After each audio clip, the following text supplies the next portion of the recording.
Al-Mustansir Billah, putra dari Khalifah Az-Zahir li Izzazdinillah, lahir pada tahun 420 Hijriah, sekitar 1029 Masehi, dan naik tahta dalam usia yang sangat muda, sekitar 7 tahun, setelah kematian ayahnya pada tahun 427 Hijriah, 1036 Masehi. Sejak awal, kekuasaannya secara de facto dijalankan oleh para wali dan wazir, yang memegang kendali penuh atas administrasi negara. Awalnya, kekuasaan dikendalikan oleh ibunya, seorang wanita berpengaruh dari lingkungan istana, yang dikenal sebagai sosok cerdas namun juga ambisius. Namun, kekuasaan sesungguhnya kemudian bergeser ke tangan para jenderal Turki dan Armenia, yang menjadi kekuatan dominan di militer Fatimiyah. Kelemahan terbesar dari pemerintahan Al-Mustansir adalah tidak stabilnya kekuasaan pusat dan lemahnya peran khalifah sendiri.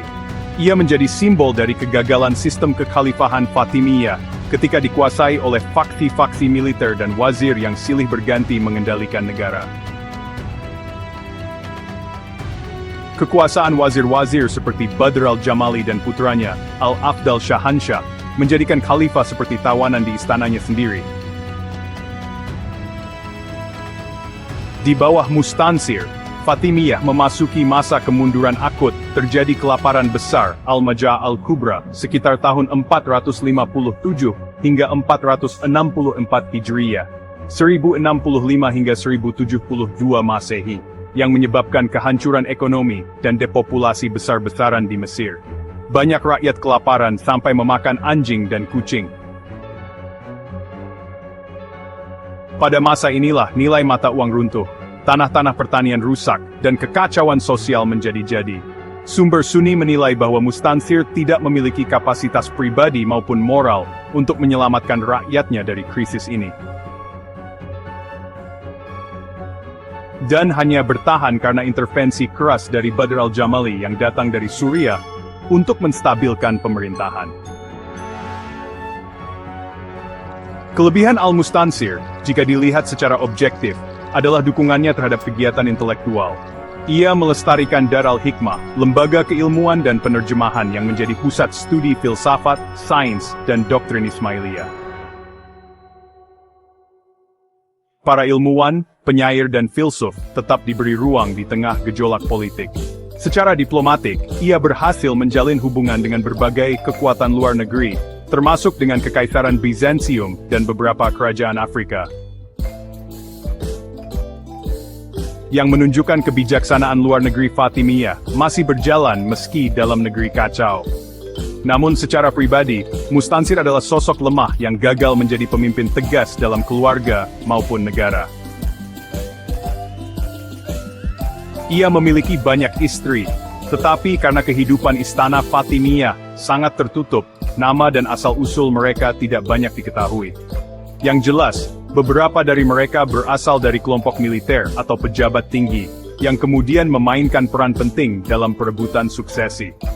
Dari pernikahannya, Mustansir memiliki beberapa anak, namun dua yang terpenting adalah Nizar, putra sulung dan yang dianggap paling layak sebagai penerus oleh banyak kalangan, dan Al-Mustali, putra yang lebih muda dan akhirnya naik tahta karena didukung militer. Tragedi paling besar yang menjadi warisan pemerintahan Mustansir adalah perpecahan internal Ismailiyah yang terjadi pasca kematiannya pada tahun 487 Hijriah atau 1094 Masehi. Tidak adanya penetapan wasiat yang tegas tentang pengganti resminya menyebabkan terjadinya konflik suksesi. Faksi militer yang menguasai istana mengangkat Al-Mustali, sedangkan para pendukung Nizar mengangkat putra sulung tersebut sebagai imam sejati. Nizar kemudian melakukan pemberontakan, namun kalah dan dibunuh dengan kejam di penjara Alexandria. Peristiwa ini menyebabkan pecahnya komunitas Syiah Ismaili di dua aliran besar, Nizariyah dan Mustaliyah.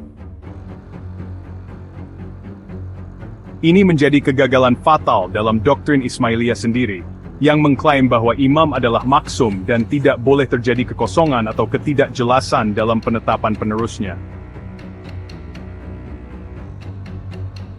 Bagi kaum muslim secara umum, terutama Sunni, masa pemerintahan Mustansir memperparah perpecahan dan kelemahan umat. Dunia Islam terfragmentasi di saat Perang Salib mulai mengancam. Ketika Yerusalem direbut oleh tentara salib tahun 1099 Masehi, umat Islam tidak mampu memberikan perlawanan yang terorganisir karena kekuasaan mereka tercerai-berai. Sunni memandang bahwa Fatimiyah tidak hanya gagal menyatukan umat, tetapi juga, dalam beberapa narasi, terlibat dalam negosiasi dengan pihak salib, demi mempertahankan wilayah kekuasaan mereka di Mesir. Dengan demikian, Mustansir bukan hanya gagal sebagai khalifah bagi pengikut Ismailiyah, tetapi juga dianggap oleh sebagian besar ulama Sunni sebagai simbol kejatuhan moral dan politik Islam dalam menghadapi tantangan eksternal.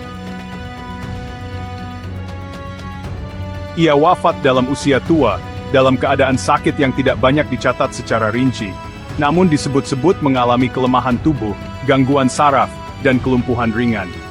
Ia wafat dalam kesendirian, dan bahkan tidak dapat memastikan kelanjutan imamahnya sendiri. Kematian Al-Mustansir tidak hanya menutup era panjang pemerintahannya yang penuh gejolak, tetapi juga membuka babak perpecahan terbesar dalam sejarah Syiah Ismailiyah, dan menjadi momen krusial yang berdampak terhadap dunia Islam secara keseluruhan.